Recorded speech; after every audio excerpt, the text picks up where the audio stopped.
일가족 태자리를 뒤로하고 고향을 떠날 때 나는 초등학교 5학년이었다. 있어도 그만 없어도 그만인 자질구레한 세간을 신을 실은 손바닥만한 트럭에 어머니가 타고 먼저 떠난 뒤 할머니와 나 동생은 새로운 삶의 터전을 찾아 길을 걷기 시작했다. 철없는 동생도 그냥 아무 말 없이 먼지가 풀풀 나는 건 성불했 먼지가 풀풀 나는 흰장로에 내쳐 걷기만 했다. 우리 가족을 그냥 보내기 아쉬웠는 우리 가족을 그냥 떠나보내기 아쉬웠던 명언날 대머리를 하나 머리에 이고 뒤로 따라왔다.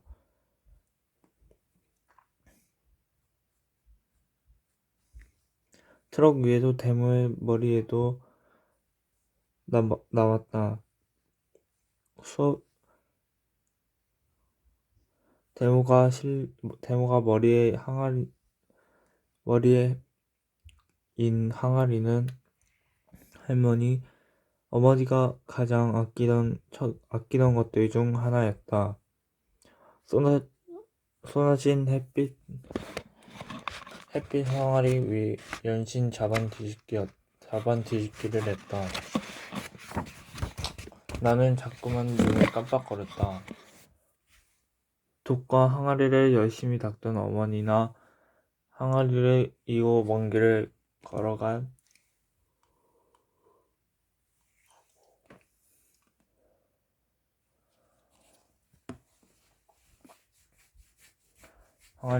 먼 길을 걸어간 어른들 심정을 조금이라도 이해할 수 있게 된 건 세월이 한참 흐른 뒤였다. 내가 깨달은 장독의 의미는 한 집안이 여전히 존재하고 있음을 상징하는 증표였다. 그 구성원들이 세워놓은 깃발이었다. 하지만 우리는 언젠가부터 장독을 잃어버렸다.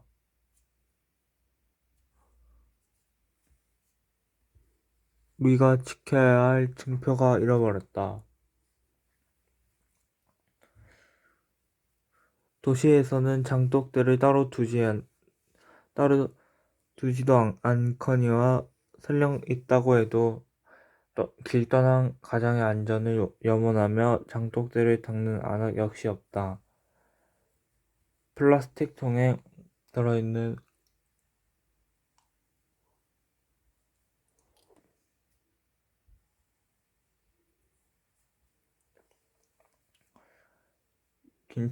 김치냉장고 속에서 더할 나위 없이 안 원하다.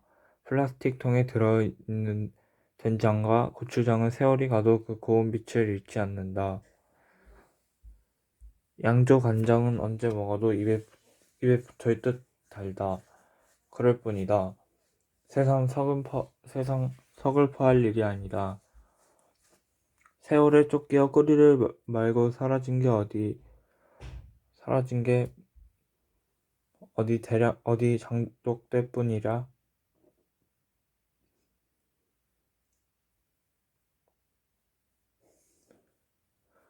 하지만 난 매일 궁금하다.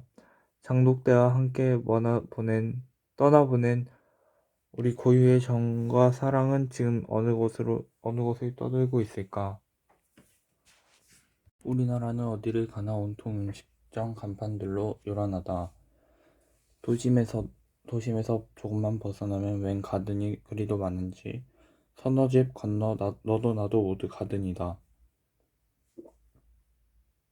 숯불 갈빗집을 가든이라고 부르는 모양이다. 사철탕에다 흑염소집, 무슨 연극의 제목 같은 멧돼지와 촌닭집도 심심치 않게 눈에 띈다. 이 땅에서 이미 소멸해 버리고 없다는 토종 닭집도 버젓이 간판을 내걸고 있다. 바닷가에는 동해, 남해, 황해를 가릴 것 없이 경관이 그럴듯한 곳이면 횟집들이 다닥다닥 줄을 잇고 있다. 우리 한국인들이 이렇듯 먹거리에 그 중에서도 육식에 열을 올린 지는 그리 오래된 일이 아니다. 1960년대 이래 산업화와 도시화의 영향으로 식생활도 채식주의에서 육식주의로 바뀌게 된 것이다. 국내산만으로는 턱도 없이 부족하여 엄청난 물량의 육류를 외국에서 수입해다 먹는다. 국민 건강을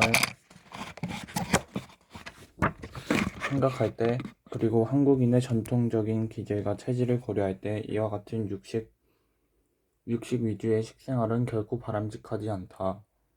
미국의 환경운동가로 널리 알려진 제레미 리프킨은 육식의 종말이라는 저서를 통해 개인의 건강을 위해서든 지구의 생태계를 보존하기 위해서든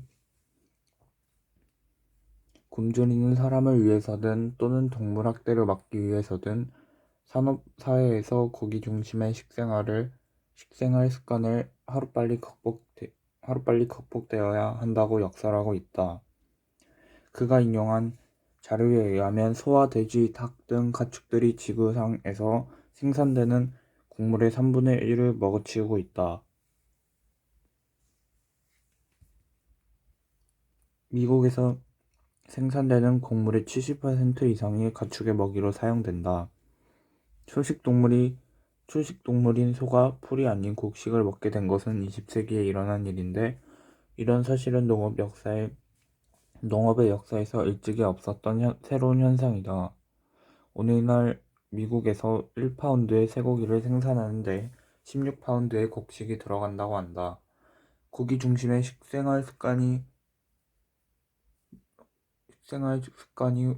한정된 지구 자원을 낭비하고 파괴하고 있다.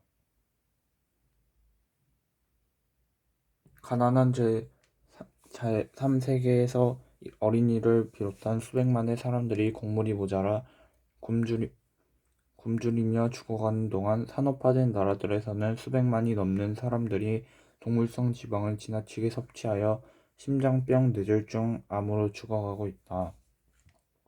미국 공중위생국의 한 보고서에 의하면 1987년에 사망한 210만 명의 미국인 가운데 150만 명은 포화지방의 과잉 섭취가 주요 사망 원인이었다고 한다.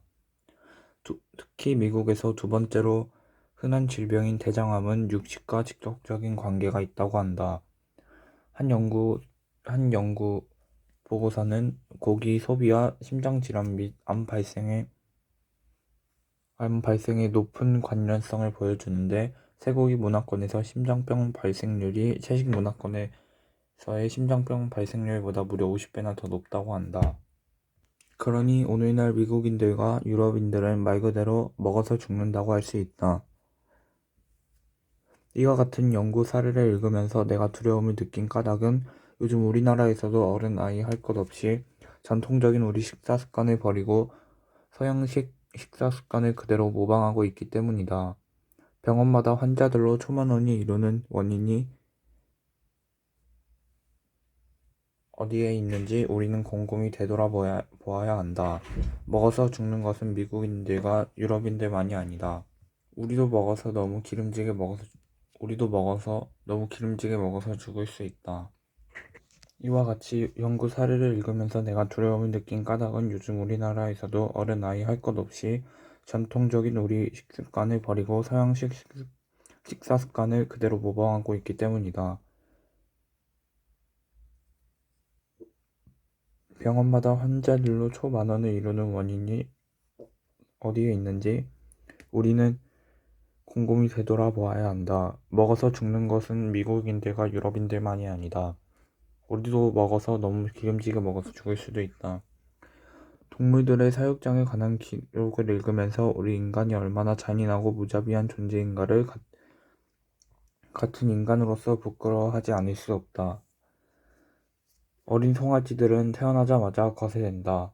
좀 더 순종적으로 만들고 고기의 질을 개선하기 위해서이다. 또 짐승들끼리 비좁은 우리에서 서로 상처를 입히지 않도록 쇳불에 뿌리를 태우는데 뿌리를 태우는 화학약품을 마취도 하지 않은 채 사용한다. 그뿐만 아니라 최소한의 시간에 최대한의 무게를 얻기 위해서 사육 관리자들은 성장 촉진 호르몬 사료 첨가물을 포함한 여러 가지 약재들을 소들한테 투여한다. 사육장에서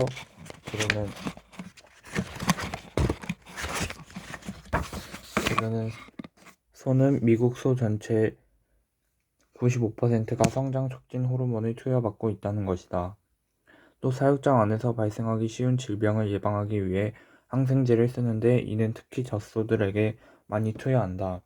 사람들이 먹는 쇠고기에 항생제 잔류물이 있을 것은 묻지 않아도 뻔하다. 거세되고 유순해지고 약물을 주입당한 소들은 옥수수, 사탕수수, 콩 같은 곡물을 얻어먹으면서 긴 시간을 보내는데 그 곡물들은 온통 제초제로 절여진 것들이다. 현재 미국에서 사용되는 제초제의 80%는 옥수수와 콩에 살포된다고 한다. 말 못하는 짐승들이 이런 곡식을 먹고 나면 그 제초제는 동물들의 몸에 축적되고 이는 또 쇠고기를 먹는 이 땅의 소비자들에게 그대로 옮겨진다. 미국 학술원의 국립조사위원회에 의하면 쇠고기는 제초제에 오염된 것 가운데 제1위를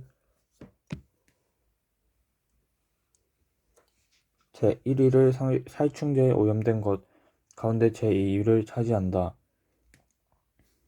제초제와 살충제로 인한 발암 위험이 따르는 것은 더 말할 필요도 없다. 리프킨의 글을 읽으면서 육식 위주의 요즘 우리 식생활이 얼마나 어리석고 위태로운가를 되돌아본다. 그의 글은 일찍이 우리가 농경 사회에서 익혀온 식생활이 더없이 이상적이고 합리적이라는 사실을 깨우쳐주고 있다. 우리는 그릇되게 먹어서 죽는 어리석음에서 벗어나야 한다. 리프킨의 글을 읽으면서 육식 위주의 요즘 우리 식생활이 얼마나 어리석고 위태로운가를 되돌아본다.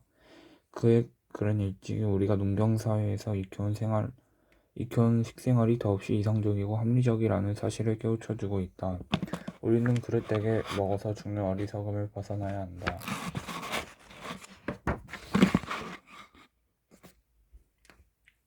오늘은 볼 일이 좀 있어 세상 바람을 쐬고 돌아왔다. 산에서 가장 가까운 도시래야 140리 밖에 있는 광주시. 늘 그렇듯이 세상은 시끄러움과 먼지를 일으키며 바쁘게 돌아가고 있었다. 우체국에서 볼일을 마치고 나온 걸음에 시장에 들러 창거리를 좀 사고 눈 속에서 신을 탈 신도 한 켤레 골랐다. 그리고 화장품 가게가 눈에 띄길래 손튼 데 바르는 약도 하나 샀다. 돌아오는 길에는 차 시간이 맞지 않아 다른 데로 가는 차를 타고 도중에 내려 30리 길을 걸어서 왔다. 논밭이 텅 빈 초겨울에 들길을 휘적 걸으니 차 속에서 찌부드드 하던 머리도 말끔히 개어 상쾌하게 부풀어 올랐다. 걷는 것은 얼마나 자유스럽고 주체적인 행동인가. 밝은 햇살을 온몸에 받으며 상쾌한 공기를 마음껏 마시고 스적스적 활개를 치면서 걷는다는 것은 참으로 유쾌한 일이다. 걷는 것은 어디에도 의존하지 않고 내가 힘으로 이동하는 일이다. 흥이 나면 휘파람도 불 수 있고 산수가 아름다운 곳에 이르면 걸음을 멈추고 눈을 닦을 수도 있다.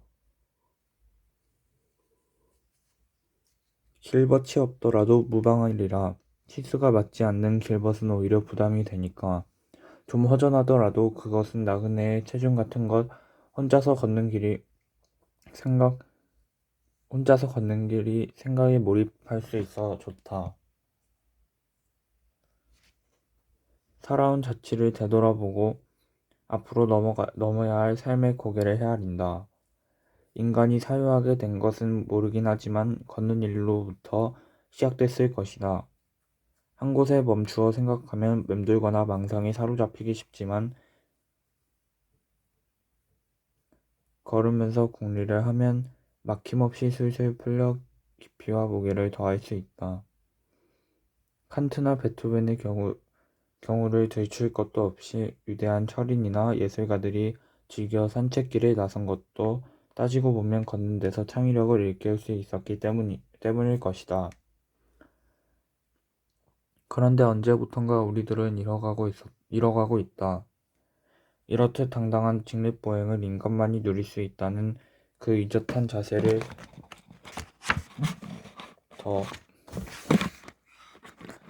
더 말할 나위도 없이 자동차라는 교통수단이 생기면서 우리들은 걸음을 조금씩 빼앗기고 말았다. 그리고 생각의 자유도 서서히 박탈당하기 시작했다. 분비는 차 안에서의 긴장을 풀 수 없기 때문에 생각을 제대로 펴 나갈 수가 없다. 이름도 성도 알 수 없는 몸뚱이들에게 떠밀려 둥둥 떠 있어야 한다. 그리고 운전기사와 안내양이 공모하여 노상 틀어대는 소음 장치 때문에 우리는 머리를 비워 주어야 한다.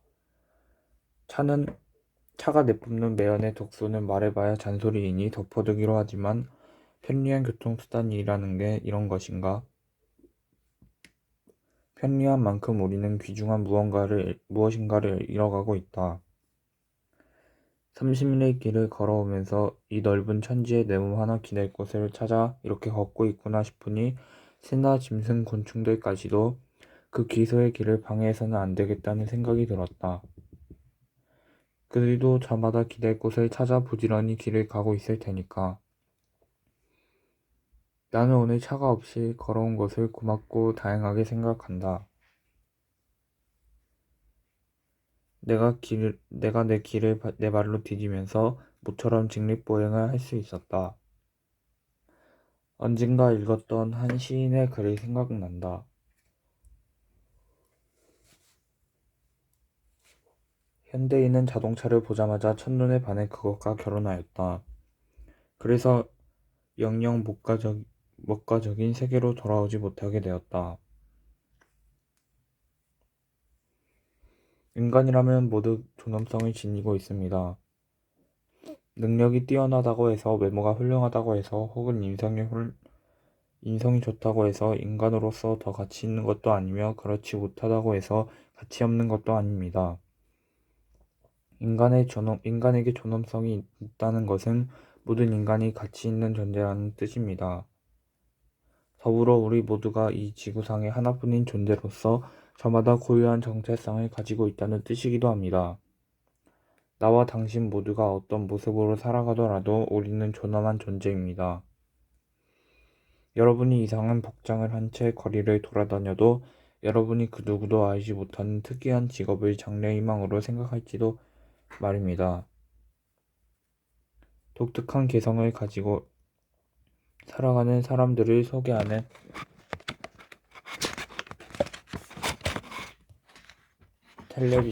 텔레비전 프로그램이 있었습니다.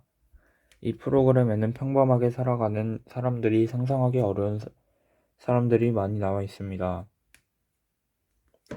종이를 먹는 사람, 수입의 대부분을 구두 사는 데 쓰는 사람.